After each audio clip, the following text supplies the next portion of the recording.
Blub blub.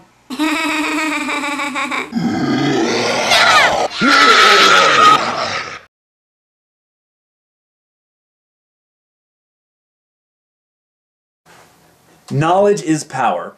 You've heard that statement before. If that's true, then librarians should be the most powerful people on earth. How much power do they have? Well, the answer is 0 to the 10th power. How about those Washington, D.C. folks? They seem to be the most powerful people on earth. How smart are they? Well, let's take a look. Dan Quayle was a Republican vice president for President George W. Bush. Dan Quayle was at a grade school in New Jersey when William Figueroa, a 12-year-old 6th grader, was asked to spell potato. He spelled it correctly, and then Dan Quayle told him he was wrong, only to then misspell potato.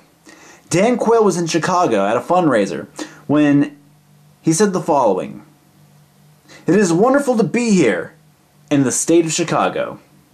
Democratic President Barack Obama stated the following when he was at a campaign fundraiser in Oregon: "I've now been to 57 states. Think that's one left to go." I guess that Barack and Danny Boy skipped school when they taught states and their capitals. Republican Senator Ted Cruz said of Jesse Helms, Senator of North Carolina, "We need more like Jesse Helms in the U.S. Senate." And he was for segregation. Maxine Waters was a Democratic representative of California and was once asked the question about sequestration. She replied, "We don't need to have something that is going to cause these job losses. Over 170 million jobs will be lost." The problem with that statement is that there are only 143 million employed people in the United States. Donald Rumsfeld, Republican Defense Secretary under George W. Bush, was asked about the Iraq War. 5 days, 5 weeks, and 5 months.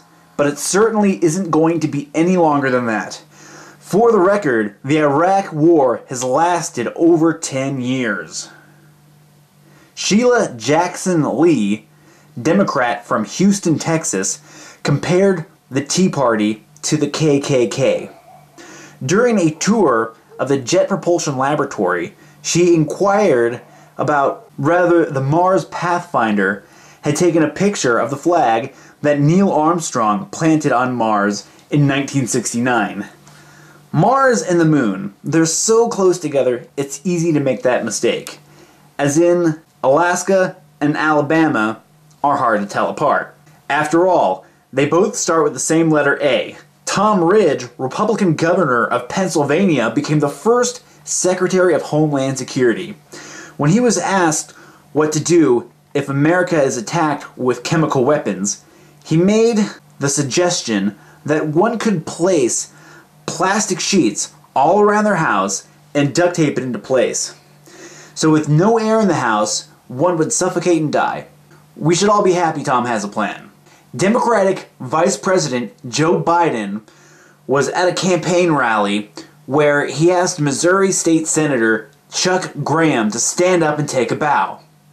As anyone knows, Chuck Graham, the senator, is a paraplegic in a wheelchair. A miracle worker. Joe is not. And the record for logic goes to Nancy Pelosi, the then Democratic Speaker of the House, as she was talking about the 1,700 pages that made up the healthcare bill.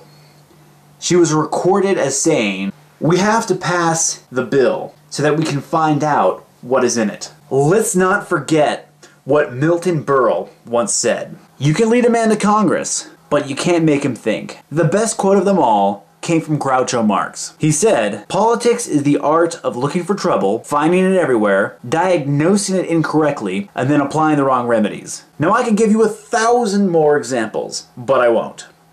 Here's my conclusion. As I had said before, librarians to power would be 0 to the 10th power, while politicians to education would get the same grade, 0 to the 10th power.